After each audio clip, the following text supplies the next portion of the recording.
Happy to join you this afternoon. Those of you who've had to put up with me in the past know that I standardly look at overarching threats, challenges, opportunities, and then I do a geographical spin around the world, and I will follow that same pattern this afternoon. The single greatest threat we face is still the proliferation of weapons of mass destruction. Relations with the 5 long-term holders of nuclear weapons remain stable. New arms control agreements with Russia are in the offing. Probably we'll hear about them in September. The real challenge are the evolving new nuclear powers. India and Pakistan crashed into the club, and now our focus is on North Korea and on Iran. I'll come back to this as I go around the geographic spread. It isn't the state ownership of nuclear weapons that's the scariest part. It's the potential that they might be acquired by international terrorist organizations. And indeed, terrorist threat remains the second largest threat, and it's that overlapping between the potential of weapons of mass destruction terrorists that has added to the anxiety about what they may be up to. First attack inside this country was in the first year of the Clinton administration. The second was in the first year of the George W. Bush administration. I am apprehensive in the absence of solid evidence that we could in this year see yet another attempt. There's a major effort to try to track. We can come back to that in the question and answer period, but it remains a major hazard. The third one, international narcotics movement, has also gone through a substantial mutation. For a great many years, it was viewed by the rest of the world as a north-south problem in the Western Hemisphere. The U.S. is the largest consuming society of illegal drugs, fueled a trade of almost unimaginable proportions in the money that's involved that flows.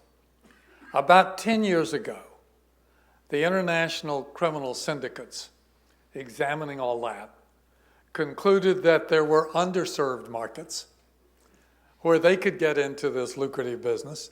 And so we saw the beginning of an east-west flow. Out of Colombia, so forth, across Venezuela, across to Africa, north to Europe. And now most recently from Afghanistan, flowing west, across Iran, and again toward Europe.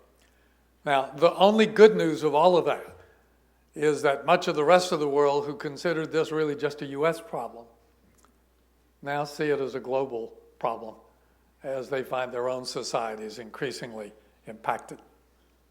Fourth overarching threat has seen new drama that brings real life to it, and that's pandemic epidemics. We worried about the potential of disease spreading across continents because of the mobility of our societies. Swine flu has now brought, or pardon me, H1N1 has now brought that home. And the danger here is the speed with which of some stream of epidemic will become resistant to any of the known medicines. And therefore, as it makes its second appearance, 6, 8, 10 months after the first one, far more virulent. The speed with which H1N1 popped up in over 60 countries was pretty dazzling. Of the challenges, global warming, climate change, we hear much about it, read much about it. I have no definite description for you of how great the challenge is, simply because I am dissatisfied with the quality of science and the extent to which I see scientists who've become political scientists and on the other side, those denying change at all. What we know is that there is some warming.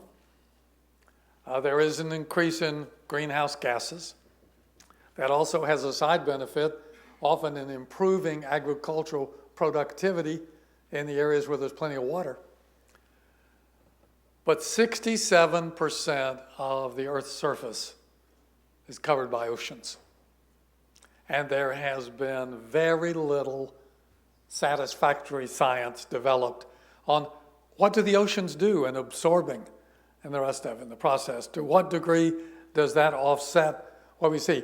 How much different does the melting of the ice of the glaciers in Greenland matter as you see suddenly increase in ice in the Antarctic or in some other remote parts of the world? So this is clearly a challenge that's in front of us.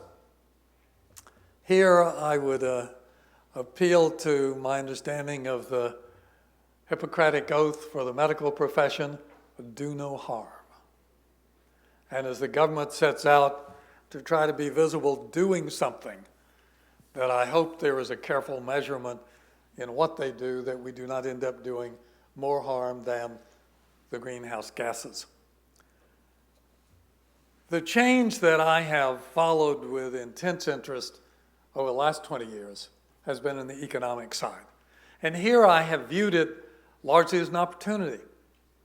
As we've moved away from individual nations and their barricades to trade, to international groups, the most successful being the European Union, now spread to some 27 countries with several others potentially joining. NAFTA for this continent, Mercosur, Uruguay, Paraguay, Argentina, Brazil in the southern hemisphere, and then still undeveloped, ASEAN, long-standing Association of Southeast Asia Nations, very successful grouping. Still unclear what will be the larger Asia economic trading cooperative. Will it be Asia only, or will it be Asia Pacific, including Canada, the US, Mexico, Chile as partners? Now, what's changed dramatically in the last 18 months are the repercussions of the extraordinary financial meltdown and now the deep recession that we're in. Suddenly, Europe's attention has been diverted from how much more do they expand and how do they change the governance structure to how do they deal with increasing signs of nationalism as individual countries move to protect their own stake as opposed to sustaining the free flow of goods, services, money that had been the fuel of the economic union. Buy America attached to the stimulus package scared the rest of the world that we were indeed headed back off in that same direction. And I'll come back to this as I make my geographic tour. Looking first at Canada, pretty stable government now for a number of years under Steve Harper, conservative. He doesn't actually have a voting majority, but he's managed to hold together enough votes to govern. Improved relations with the US broadly on a wide range of issues. But where Canada probably has the most interest to us over the medium term is on the issue of energy independence. I would make the assertion to you that US energy independence is a goal that cannot be achieved. North American energy independence. If you develop the oil sands in Canada and can get Mexico to bring in the technology to refurbish their fields and grow, a North American energy independence from the rest of the world could be achieved. Huge question out in front of us. In Mexico, the attention right now isn't on reviving the energy industry, permitting foreign investment. It's on how to cope with the drug wars. President Calderon squeaked into office with 40,000 votes. It's actually pretty remarkable. This should have been the time that the old institutional Revolutionary Party reassumed control after 6 years of President Fox, but they put up a weak candidate. The race turned out to be between very much to the left candidate, former mayor of Mexico City, strongly financed and supported by Hugo Chavez. And when he lost, he didn't want to accept it, called out his troops in Mexico City, blocked traffic for months, and wore out his welcome. And by the time Calderon finally took office in the 1st of December, they were ready for change. Almost immediately, he undertook a very dramatic action, calling out the army to try to deal with the drug problem, recognizing that the local and national police had been so corrupted, and many of the state officials, by that great flow of drug wealth, he invoked the army. The problem you got is that there are 5 different cartels fighting greed to control the trade. So much money is at stake. And he brought out the army to try to bring it under control. Mixed results to date, at least. That has enabled them to clean out a lot of the corruption in the national police, begin to try to rebuild there. My greatest worry had been that vast wealth would turn toward trying to corrupt the army. And we have seen recently, they're very alert to this. And we've seen recently where they elected, I'll finally get it right, third try, arrested 7 members of the army who were tipping off the cartels about potential raids. So the danger is there. Not clear that they're close to having the problem solved, but we are getting close to the midpoint in President Calderon's term. As you go south, Colombia under Uribe has done a very good job of trying to roll back the control of the M19 guerrillas.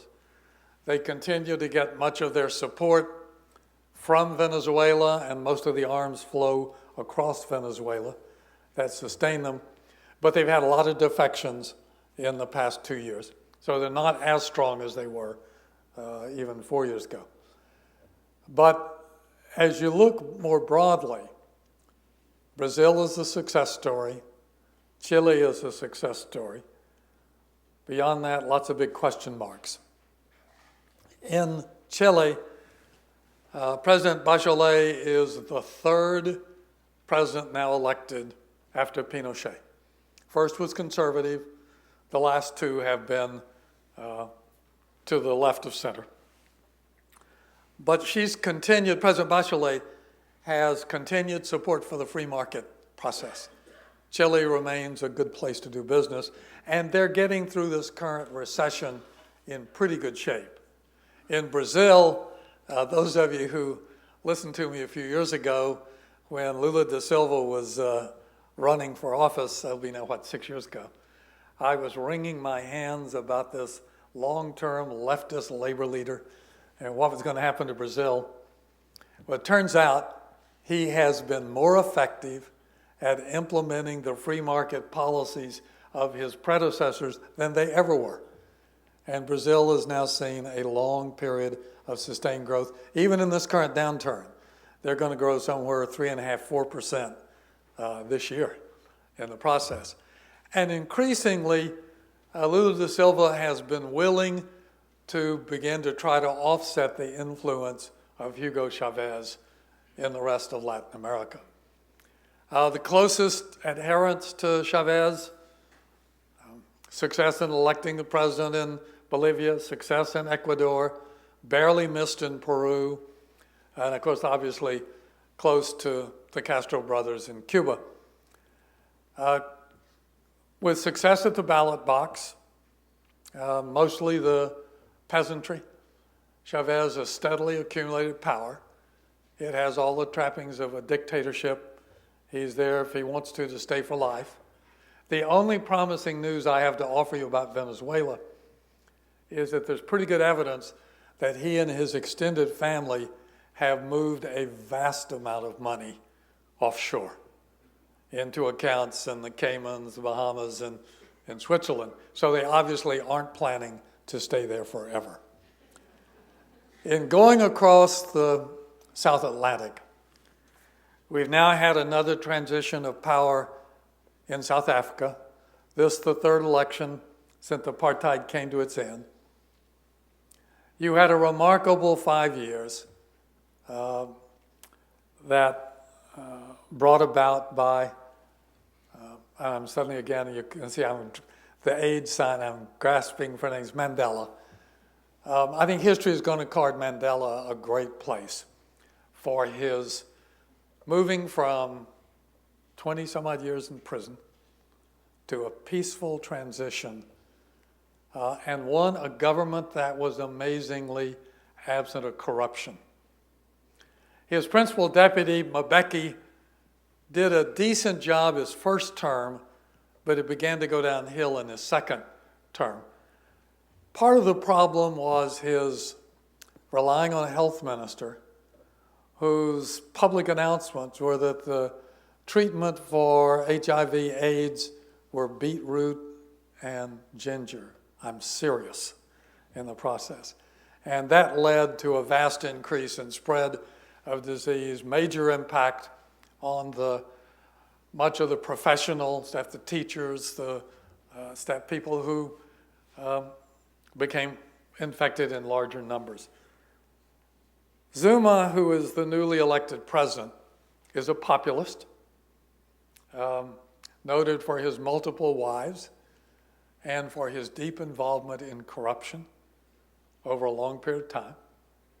Not clear what he's going to do, how he will lead South Africa going forward, but I focus on it because South Africa is the only potential leader south of the Sahara for helping move Africa on a more positive course. You look back from a historical perspective, and the Western powers share much of the blame. They divided Africa along resource lines, what they have wanted to support their economies, without any consideration of tribal, ethnic, religious considerations. And so you have boundaries that incorporate people who have great difficulty coming together for effective governance. So there is no easy or simple solution to their multiple problems. North of the Sahara, there are a couple of promising notes. First, in Morocco, transition to much younger king now, almost 6 years ago. The evidence of change, he's lightened the restrictions within the country. It's not approaching a democracy, but there is a good deal of more individual freedom. But for me, the most impressive sign, last winter, just as the celebration of Ramadan, the Muslim world came, he sent a significant number of moderate imams to each city in Europe where there was a significant Moroccan expatriate population to preach no violence. And for the first time in years, there was no violence in the cities at the end of Ramadan. That's the first Arab leader that I've seen who's been willing to dispatch moderates to argue against the violence that we see so often, in fact, promoted by the more extreme clerics. In Libya, the influence of the younger generation. Gaddafi's number 2 son persuaded his father that Libya was on a spiral downward that was going to get much worse unless they totally changed direction. Make peace with the West, compensate for the Berlin discotheque bombing, compensate for the Pan Am 103 shoot down. That got underway. In the middle of it, solid evidence came into hand of the shipment of nuclear materials and technology from Pakistan for a Libyan nuclear weapon. When confronted, son's advice, Gaddafi gave it up. We sent ships, airplanes to pick it all up, take it away. The end result, technicians have flowed back in. Oil fields in Libya have been refurbished. Their productivity is way up. New fields are being developed. Average prosperity of the citizens in Libya have gone up. Doesn't mean democracy is anywhere near, but at least a much more enlightened leadership. I wish I could offer you the same promise next door in Egypt, but unfortunately, Mubarak also wants to do this hereditary handoff to a son in the middle 30s. He's been the president now since Sadat was assassinated. That's what, 78? Not clear that the son has the capacity to effectively govern, even if they could rig an election to get him in place. Moving north to Europe, the economy, the general condition of the economy has sort of cast a shadow over everything else. But there are some very significant structural changes. The effort to develop the European Union, to have a constitution, the so-called Lisbon Treaty. They've got to get Ireland to vote again, since they voted it down the first time, and all the countries have to approve. But it looks like a deal has been struck to at least take it to the Irish voters again, with a few concessions to help. There would then be a president of the European Union, and there would be a foreign minister, strengthening those two elements. Sarkozy has returned France to the NATO military structure, from which France has been absent since de Gaulle withdrew them and kicked out NATO back in '58. And there is much less competition between what will the European Union do and what will NATO do. Clearly, there is still an issue of will there be a standing European Union military force, and if there is, who will do the planning for it? Will they get the logistic support? Not resolved, but not as heated a topic as it appeared to be as recently as 2 years ago. Big issue in front of NATO and expansion is the Ukraine and Georgia. And because of the reality of Article 5, which says attack on one's an attack on all, my guess for you is that neither the Ukraine nor Georgia will be invited into NATO. Larger issue is, will Turkey be invited into the European Union? Turkey has been the link to the East. They've been a very reliable member of NATO from its founding. But as they've moved increasingly toward an Islamist-led government, there is a revisiting within Turkey of whether the cost for trying to get into the European Union would be too high. French and the Germans have been the prime opposition. This is, until there is a president, leadership rotates every 6 months. And for the 6 months beginning in 1 July, it's the Prime Minister of Denmark, and he has put trying to reopen moving Turkey into the Union at the top of his list. My own view is that it would be a great plus for not only Western Europe, but for NATO as well, if, in fact, Turkey were brought into the Union. If they don't, they're not admitted. Over time, I think you're going to see the ties of Turkey to Europe begin to weaken as they turn more toward the Middle East and their view of a friendlier reception for their future. Russia, I hope I'm not being overly optimistic, but I think I see some signs of friction between Putin and his protege, Medvedev, serving as the president. It's one thing just to switch jobs, but not to switch who's supposed to have power. And Medvedev was very patient, subservient. But when the economy tanked, he suddenly saw that somebody had to take the blame, and he was perfectly happy for the prime minister to take the blame for the economic performance and to turn his attention to what he statutorily has authority over, foreign affairs and the military process. Made a lot of promises about investment, built 5 or 6 aircraft carriers over time, refurbished the armed forces significantly, moving a little bit toward their counterpart for an all-volunteer force, having observed that it works well in the U.S. and their continued conscription process doesn't work well. But the reality is that while they still have very large foreign currency reserves, and remember, just 11 years ago, they defaulted on their international debt.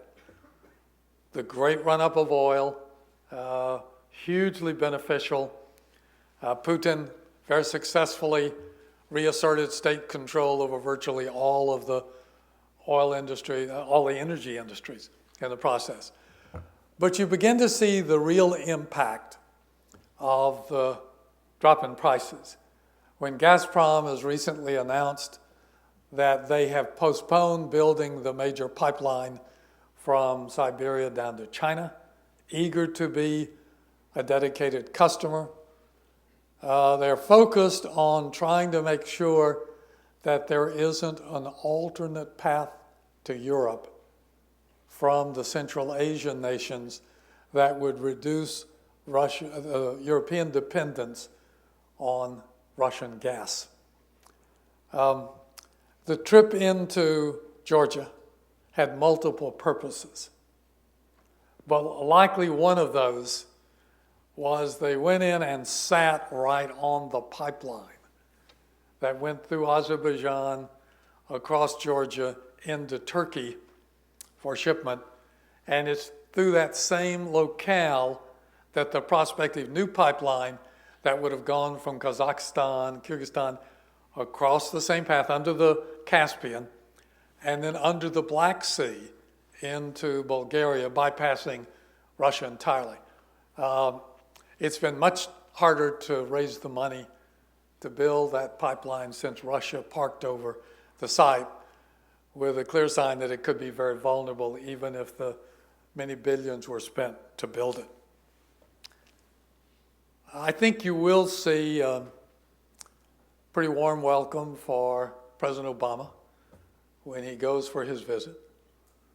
Negotiations are reasonably far advanced for the next generation, of START. That treaty actually expires at the end of this year.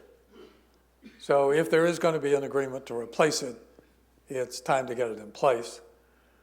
The terms obviously will matter a lot because verification will still be the central issue as it has been for most arms control.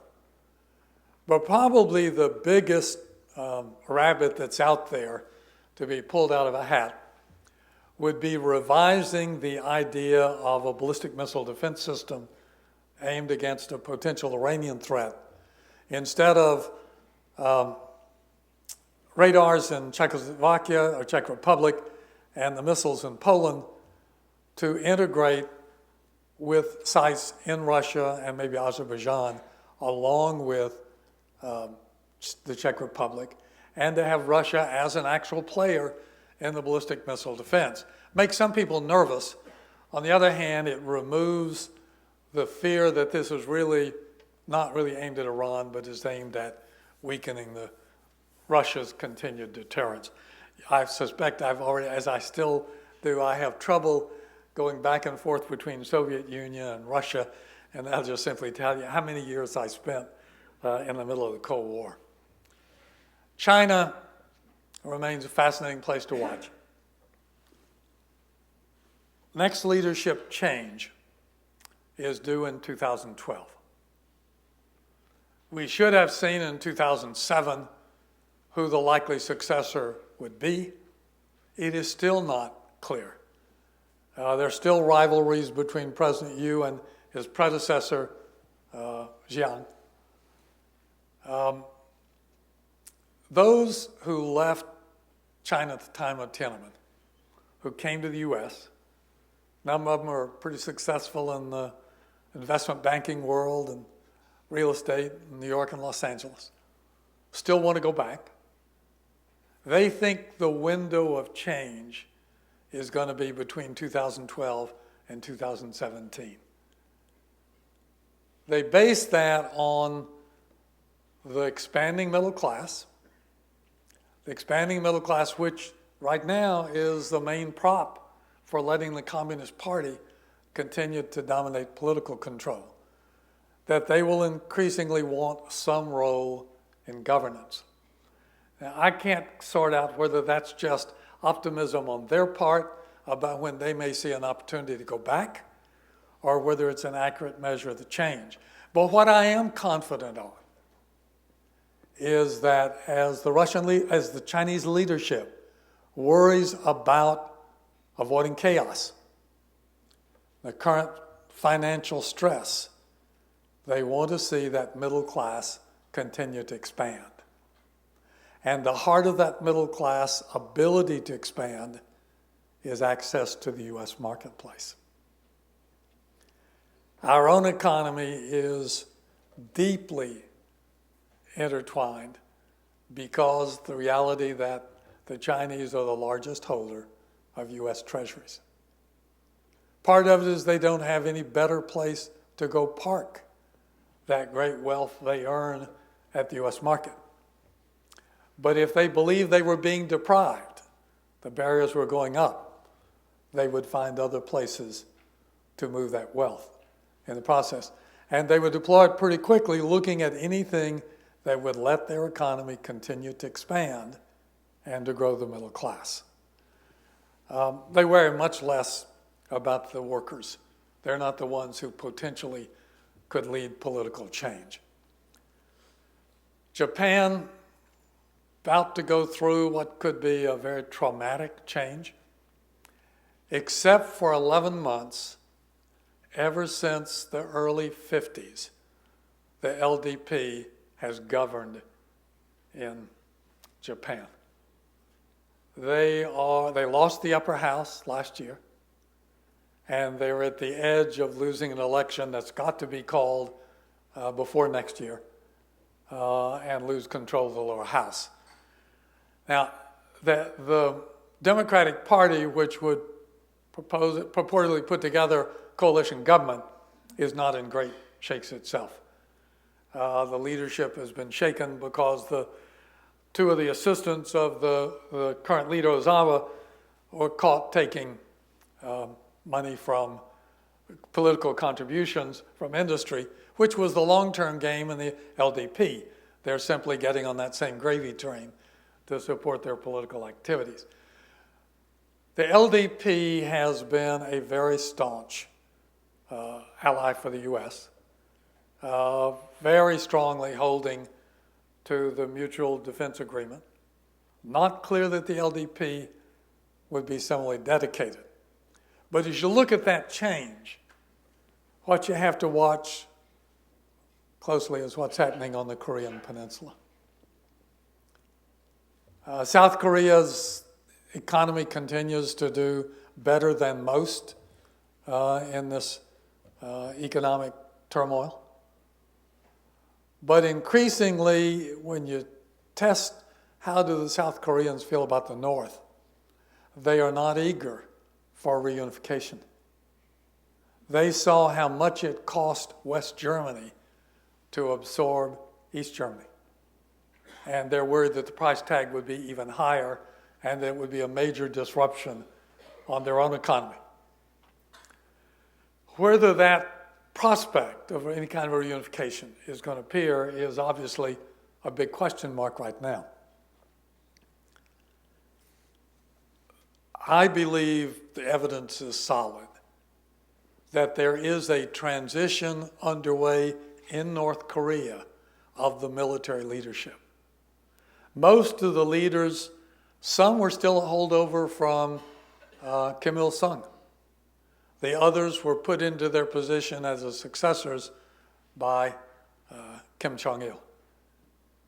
Now, as that transition automatically creates some anxiety, because that's the strongest single stabilizing factor within North Korea. The dear leader had a stroke last fall. There are signs that his health is increasingly fragile. He has now designated his third son, 28-year-old, as his successor. And this week, the first evidence that he has handed over control of the internal intelligence services to the son. That was the route his father played in grooming Kim Jong-il to be the leader. But in that case, the transition took 15 years. In this case, because of his health, it could come much faster. What that means is, we know through history, when there is uncertainty about control inside a country, looking for external threats or involvement is the fastest way to try to unify the country behind you. And so it makes the threats that we're reading from North Korea have a deeper significance. This may not be just propaganda, but a willingness to, in fact, inflict significant military damage on South Korea. They would not have to use a nuclear weapon. They have enough uranium to have created a nuclear device, but it isn't clear to me that they're yet able to weaponize it. But they've got enough missiles with conventional arms right near the DMZ that they could devastate Seoul within hours of the touching off of a conflict. If North Korea stays nuclear, and there is a change of government in Japan, you will likely see a move on the part of Japan of wanting to be less reliant on the US umbrella and more likely for Japan to go nuclear itself. Looking at the clock, things are going reasonably stable in Southeast Asia. Relationships with India, the US, are at the best they've been in my lifetime. The success in the Congress Party in winning a significant re-election victory a couple of months ago says that that continued improving relations is likely to be sustained. Indians are trying to be helpful in Afghanistan, which worries Pakistan a lot. Obviously, the biggest challenge here is Pakistan. This week, for the first time, the Army has moved very significant forces away from the Indian border to go over and be involved in this crackdown in Waziristan that they're about to get underway. So it makes it appear that it is real, that they have decided at the top that the internal fundamentalist threat in Pakistan is a greater near-term threat than India. Unfortunately, their forces are trained for an all-out ground conflict with India, and they're taking that same approach to dealing with the Taliban in the northern frontier area and in Waziristan. So they're leaving behind large numbers of refugees not well cared for. Not sure that that's going to enable a more secure Pakistan over the longer term. I continue to worry the collapse of a government in Pakistan, particularly if it shifted dramatically to the far right, could end up making nuclear weapons available to terrorists. That for me is the single. North Korea might sell them. A very Islamist government in Pakistan might simply make them available. Afghanistan, we got a whole new leadership in place as of Friday a week ago. We're going to see a shift from standard ground force attacks to special forces approach to try to wean the local population away from the Taliban. Not clear that there are enough numbers to do it. So the next year is very critical of whether there's any prospect of leaving a stable Afghanistan. You're going to see an election in August. Everything being rigged by Karzai to try to get back in. He was the best possible candidate when he was put in the office, but he's surrounded by corruption. The Afghan people increasingly are disaffected with this form of government as they see it, so it's a tortuous path. In Iraq, we will be out of the cities by the end of this month, but we're seeing a surge in bombings, clearly designed to try to touch off sectarian conflict between the Sunni and the Shia. So it is a nervous time, not necessarily unstable, but nervous. But it could deteriorate pretty fast. Right now, the troops are all slated to be out, including all the support forces, 2011. Listening to those who are pretty well attuned and have followed this problem for a long time, they think we're not going to see much change till the elections next January. If a stable government evolves from those elections, then we will likely see some renegotiation on continued U.S. presence when the exit might occur. I'd simply remind you, Korea was my beginning. Troops are still there. We're still in Bosnia, still in Kosovo. Notwithstanding all of the guarantees that we're going to be out of Iraq by 2011, I remain somewhat skeptical, unless we're going to leave total chaos behind. No reasonable prospect of an Israeli-Palestinian agreement anytime in the near term. Not clear that President Abbas could deliver the Palestinians. He can't deliver Hamas in Gaza. And Prime Minister Netanyahu doesn't want an agreement in the process, an independent Palestinian state. So there'll be a lot of pressures, but I'm skeptical that there'll be much progress. Good news in Lebanon with an election that surprised by returning to power those who've governed since Hariri was assassinated. Diminished seats for Hezbollah and their allies. But Hezbollah remains has a very strong military wing, very well equipped by Iran.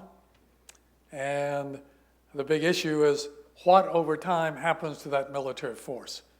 Will they be incorporated in the Lebanese army? And the army is not sure they want them. If not, how do you sustain and keep them from, again, becoming an active terrorist activity in that part of the world? Hamas continues to be strongly supported by Iran. It used to be $40 million a month for Hezbollah, $10 million a month for Hamas. That Hamas figure has tripled subsequent to the last military operation, plus a large amount of relief money flowing in. I'm moving in this to my last topic, and that is Iran.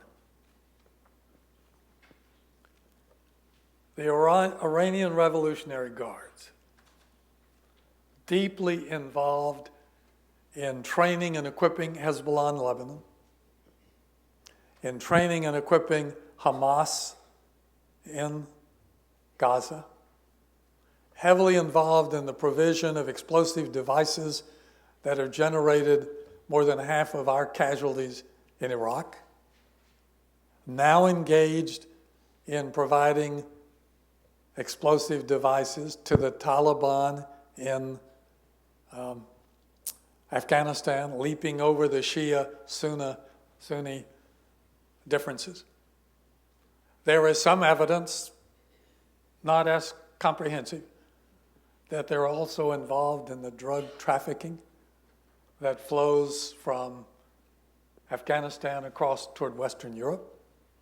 So the big issue for me is who controls the Revolutionary Guards? Are they increasingly a power of their own right? And I would remind you of an episode last summer when the Iranian Revolutionary Guards sent some fast speedboats out to circle a U.S. Navy ship in the Gulf. a warning. If they wanted to precipitate a conflict with us, the fastest approach would be to go to do attack of shipping in the Gulf. Who do they report to? Allegedly to Khamenei, Supreme Commander. Not to anybody else, not to the president. Now put that in context of the upheaval we've seen the last 10 days. Election results the last week, which folded into a much more open political debate than we've witnessed since the revolution in '78. And then when it was so obviously stolen. It'd be one thing if they'd just taken 52 or 53%, but to claim a 2/3 majority for a very unpopular figure in most of the country defies credibility. But Khomeini has now put his full stamp of approval that it was a legitimate election, that there were minor changes, and they will use all force to crack down on any dissent. Now, they're not using the IRG. They're using their subsidiary, the Basiji, who are thugs. And they've used them before 10 years ago to crack down on the students at Tehran University. And I'm told they're out today in full force for the effort of the demonstrations that they tried to put together this morning in front of the Iranian parliament. So it's a very uncertain picture. But it is the first time we've seen a major challenge.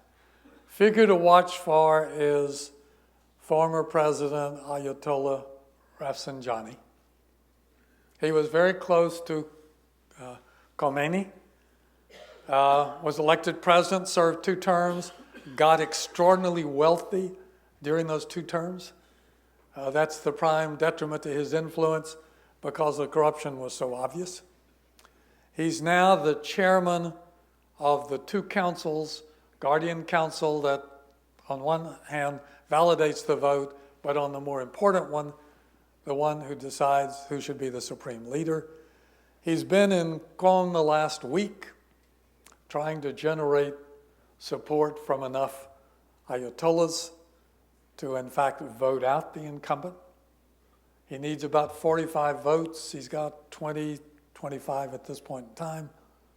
Doesn't look very promising that he will get the majority, but that's the one place where you could see peaceful change. If that doesn't occur, then it will be harsher. I do not expect any government that comes along will give up their pursuit, certainly of nuclear power, and probably not of nuclear weapons.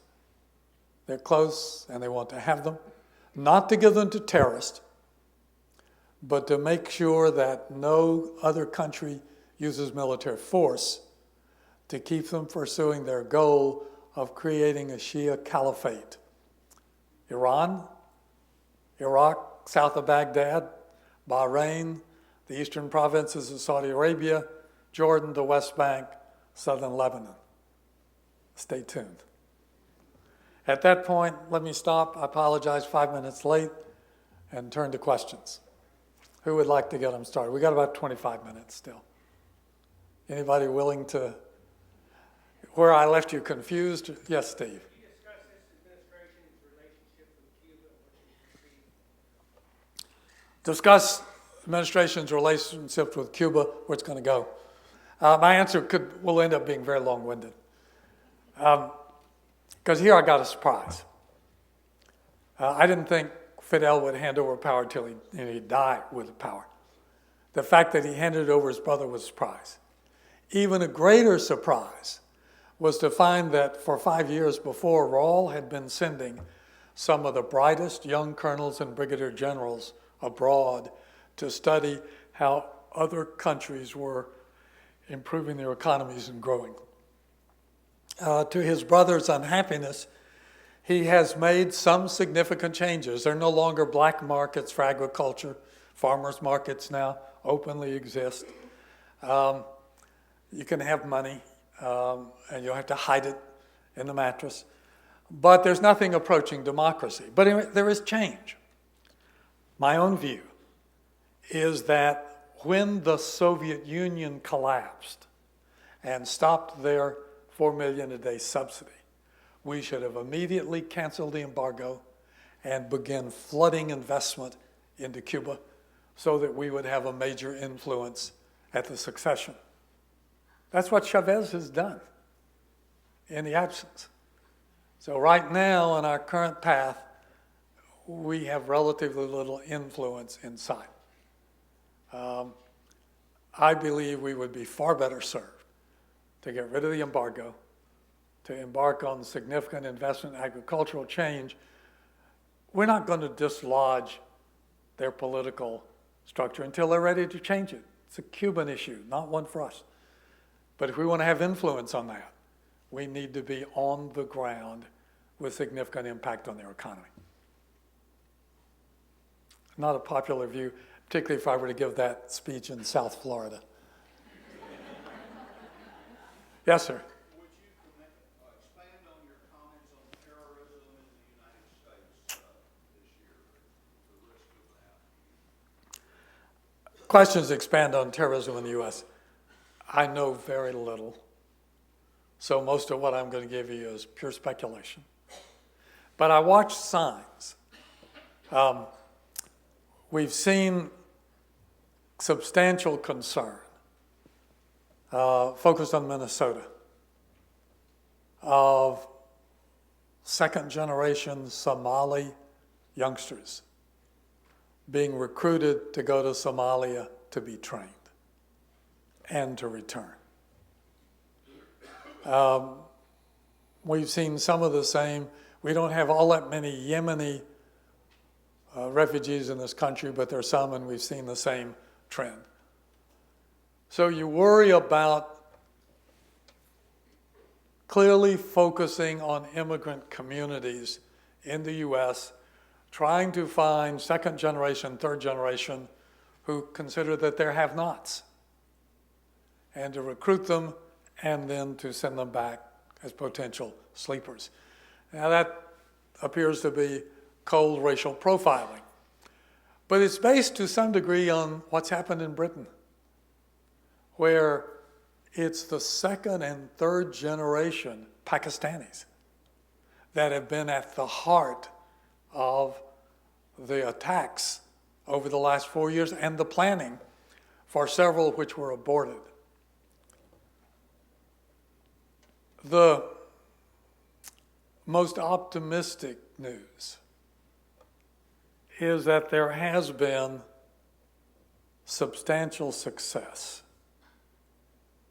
in successfully targeting a number of the Al-Qaeda leaders in Pakistan.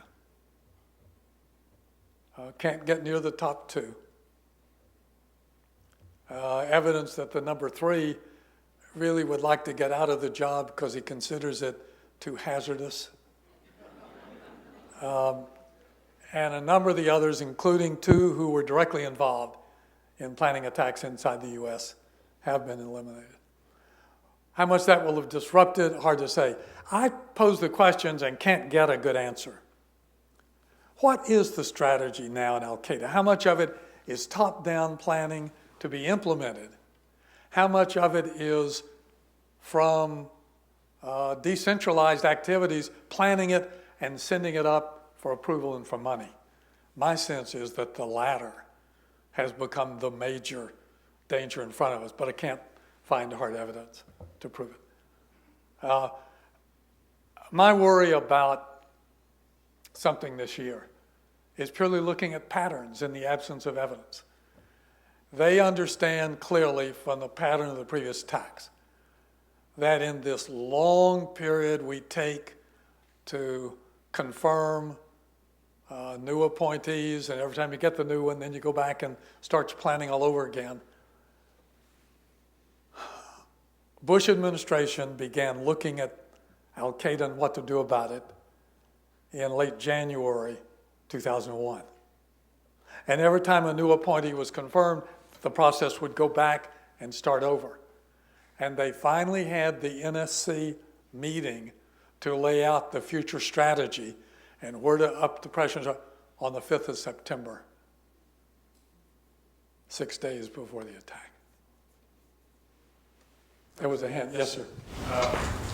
You had mentioned that the French and Germans are resistant to Turkey becoming a member of the EU. Can you give us a little more feel for why that is, and what do you think the prospects are for that happening in the next few years? 3 different reasons. One is there is no Islamist-governed country in the European Union.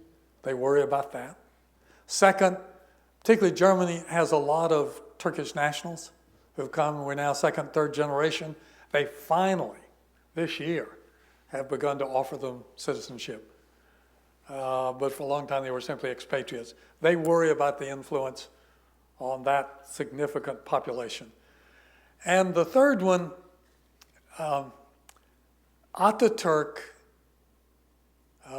in his dying days, told the Turkish military it was their responsibility to ensure that Turkey always remained a secular nation, never to go back to all of the corruption and trials, theological leadership of the Ottoman Empire. The army has, I know 3, maybe 4 occasions in that 70 plus years, almost 80 years, has in fact removed the government because they were becoming Islamist, and has always within a year returned power to civilian authority. The EU, led largely by Germany and France, have required the Turkish military to give up any presumption that they have the right to do that again in the process. And that's what worries a lot, particularly the elites in Turkey, that giving that up is too great a risk for where Turkey could drift with an Islamist regime. Yes, sir. Is there, in your opinion, is there a significance of what Mexico has eased restrictions on certain drugs? I mean, is this actually happened, or? The question is whether Mexico has released pressure on the other drugs. There is no solid evidence. There's speculation that that's occurred. What they've tried to do is to crack down on the individual cartels. And simply because, as it admitted, it was really a civil war between them. So many populations were being killed in that process. Recently, they had a successful break in the outskirts of Mexico City, and over $60 million in US $100 bills were picked up in one place, which just gives you a feel for the amount of money available for corruption in the process. So there is no favoritism between cartels that I can detect. They're aimed at all of them. They are aimed primarily because we put so much pressure on the ones that are closest to the border for fear of it spilling over across the border in the conflicts. Yes, sir. Is there, you think, less influence in the future by Chavez with the price of oil falling, maybe less production? The issue is there less influence by Chavez with the price of oil going down? The answer is definitely. When it was over $100 a barrel, he was just flowing money everywhere. As it got down to high 40s, he was clearly in a real squeeze. Now that it's back up into the 60s, he's probably got a fair amount of slush funds to spend.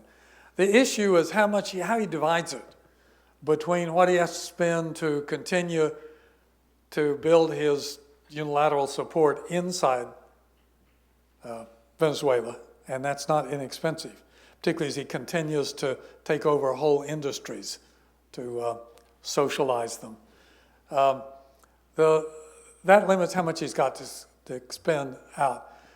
His support for Cuba, his support for the M19 guerrillas, but particularly his support for Bolivia and Ecuador drain a lot in the process. So it's another good reason for hoping that oil prices stay down. Yes? I agree with you entirely on Cuba, and I've been led to believe that the older generation in South Florida may have mellowed a bit, and certainly the second generation there ready to get it over, what would it take for us to finally let capitalism go to Cuba and cure the problem? I think you saw in the shift of votes to Obama in Florida, the beginning of the change. And clearly that very shrewd political machine will understand where the votes came from that made the difference for their ability to take Florida in the process. My sense is that they just got the domestic programs higher on the list. That's not that unusual. I was still serving in the first year of President Reagan. 90% of his time was on domestic issues, 10% on international. Both with the success of getting through the tax bill and other changes, his attention, but also just problems in the outside world. Problems have begun to pop up faster here. Afghanistan, Pakistan won't wait. They don't know what to do about Iran.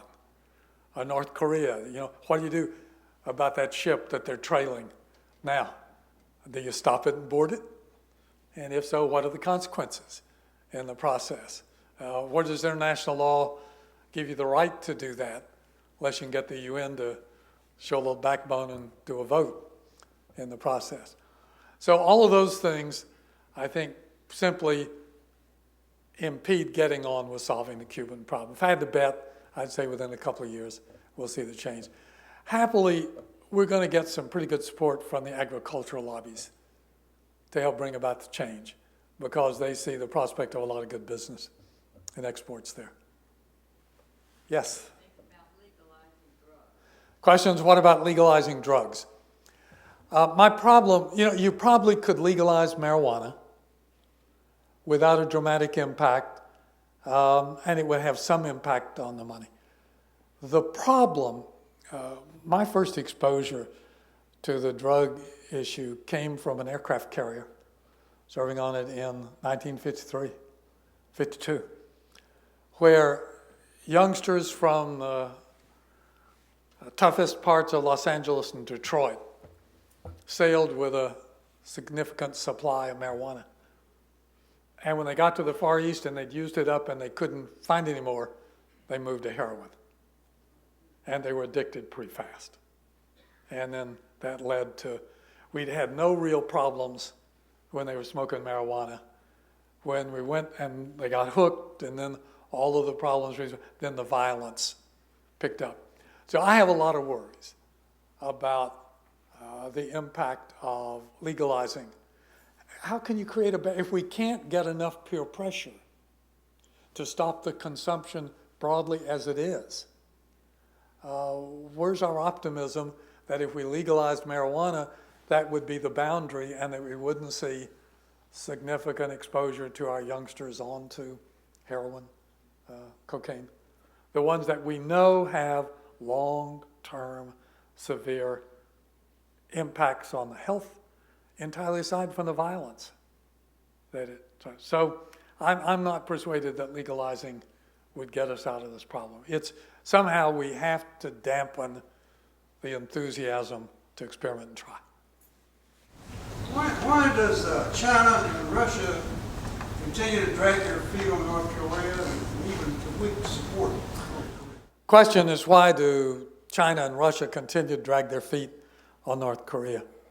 First, Russia is not a major player in this. They went along with the six-party talks. They do not have significant influence inside North Korea. It's all about China. China is the prime source of their energy flow, keeps them afloat, also of food. China is really conflicted here. They have traditionally been opposed to involvement in the internal affairs of other countries because they're afraid of internal involvement by external powers in their own. And there's a long history. China, they've got fair reason to worry about that based on centuries of history. The counter problem They're afraid that if North Korea implodes, that they'll see a large flood of refugees across the Yalu into China. And they don't want to see that at all.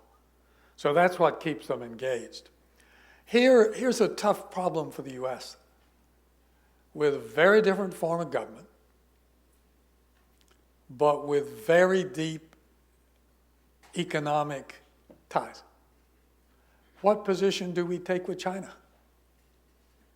My own view, given the reality of our dependence on funding the debt, which we continue to pile up at an amazing rate, is we need to hug China as close to us as we can. And that causes me to be cautious about pressing them too hard to get out in other roles till we see they're ready to do it. They clearly were very upset with the second nuclear test. They told North Koreans not to do it. I think a third one might well push them into being willing to take a much stronger stand. So with the firing of long-range missiles, either over Japan or out toward, they can't reach Hawaii yet, but way out into the Pacific might have the same tack. There's a very interesting article from Henry Kissinger that's about a week old now, I think. I believe it was in the Post. That essentially takes a much harder line view on, says we can't go back to six-party talks. Those simply, trying to restore the status quo doesn't solve the problem. And that you have to be willing to take the measures to confront, to say to North Korea, you cannot be a nuclear nation. And that raises all of the prospects of conflict in the process. But it was a call for, it surprised me, it was a call for a significantly harder line. But his judgment was, what we've tried isn't working. And when it doesn't work, then you have to go back and reassess what are you willing to do. We've got time for about 3 more, I think. Yes, sir. It occurred to me that there is another explanation for your experience on the aircraft carrier. If you had taken on a load of marijuana, you might have solved the problem. I'm not prepared for the government to become a distributor of marijuana as part of the process. Yes. Admiral, my question is, if you had a daughter or a granddaughter who came to you and asked you your advice about a trip that she was planning to take next year to India, how would you... To India? Yes, to India. And then if this daughter were adventurous and wanted to go to other less frequently traveled areas, how would you advise her in the future? What are the less traveled areas? Maybe South Africa? India right now, it's reasonably safe to travel. Not always that comfortable. We've been out there, we had a son and daughter-in-law that were stationed in Mumbai with a diplomatic security service for 3 years. And they're just back. We'd been out to visit them. We know the Taj Hotel well. So it was stunning to watch that attack. But I think India's got its own element. You never know when some violence is going to pop up between the Muslims and the Hindus. I would not hesitate to let them go. They're in for shock in seeing incredible poverty underneath great wealth. And the contrast were more than I was prepared for in going out there 3 years ago. South Africa, biggest worry is criminal. Cape Town's probably okay. The game parks are okay. Careful in Johannesburg. Transit through and move on quickly.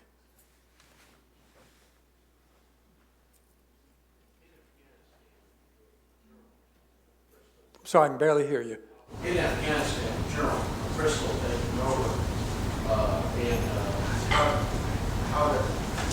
what conflict do you see his accomplishing, or what's the mission, or what's the definition of mission in light of They're separate problems here. A question, I'm sorry, it has to do with McChrystal taking over in Afghanistan and sort of the conduct of things going forward, in particular with Karzai. McChrystal can focus on trying to reduce local area support for the Taliban. Forces in place to stay and targeting the leadership of the Taliban and giving the rest of the population reason to believe that if they cooperate with us, they're still safe. They wouldn't end up, we suddenly leave and they get killed because they collaborated. McChrystal can't have any impact on the election or on the corruption. Whether the U.S. can at all is, for me, a big question. But that's Eichelberry, who's a retired Army Lieutenant General who had previously been in Afghanistan. He's now there as the ambassador. In beginning his ambassadorial duties, he met earlier this week with some of the opposition candidates, and it was immediately denounced publicly by Karzai and his colleagues for having decided to back opposition to Karzai. What Karzai is saying is, if he can run as an anti-U.S. candidate, that may offset the corruption process. So it's going to be, the election's in August. It's going to be a pretty convoluted period. But McChrystal's real problems are in trying to establish basic security in the provinces, as they successfully did in Iraq, before you finally turn to the capital city. I think we have time for one last, maybe. Can you comment on China's military buildup and modernization of their army, and whether we should consider it a threat, or the oil fields of the Middle East? No, I don't consider China a threat to the oil fields in the Middle East. Let me end at that one at the end. To crack down on Tiananmen Square 20 years ago, the political leadership was worried about whether the military station in Beijing would act. So they brought in troops from the hinterland and they crushed the rebellion. The reward for that, and to keep the loyalty of those who weren't employed in Beijing, was to increase dramatically financial support. Back in '78, when Zhou Enlai and Deng Xiaoping embarked on letting the economy bloom, they downgraded support for the military to fourth priority from first. Military said they couldn't survive. They were told, go get in business. They did. Much of the pirating took for 20 years were from the PLA created companies. When they got out of hand and used some of that money to get involved in U.S. politics, that was pulled back. But by that point, they were already investing more than 10% a year. What that's produced over 20 years is a vastly improved military, but it's still, at best, a regional military capability. They have not expanded their intercontinental forces. They have not yet invested in forces that could be successfully deployed at significant distances from the Chinese mainland. It is largely, at this point in time, a protective force for China and all of its nationalist views. Now, if they sustain that, where's that going to go in 10 years and 20 years? They continue that pace of investment. It will become an even more capable force. There's now evidence that they're considering wanting an aircraft carrier to sort of kiss. India's got one. They're more focused on what India has and does than what we do, because they still consider India potentially a threat. Let me end it by twisting my response to one thing I forgot to do. And that's to watch, we had the first meeting in Russia 2 weeks ago of Russia, China, India, Brazil, the four leaders, the BRIC powers. Didn't accomplish much, except start a dialogue. But if you think about trying to produce international law to deal with pirates, to deal with a whole array of challenges in front of us, to redo the non-proliferation treaties to hopefully make them more effective than this existing treaty has been, to reform the UN. You got to have new structures. You can try to hold together NATO, you can try to hold together the alliances in the Pacific, Korea, Japan, Australia, New Zealand, US. You really need Russia, China, India, Brazil to be part of that and to be able to help fund it. So as you think about evolving things over the next 10 years, the nature of our relationships with those four, where we find, not what are all the problems, but where do we have common interest? And can we pull together dialogue about those common interests that let us deal with some larger problems? Thank you all very much for your kind time and attention.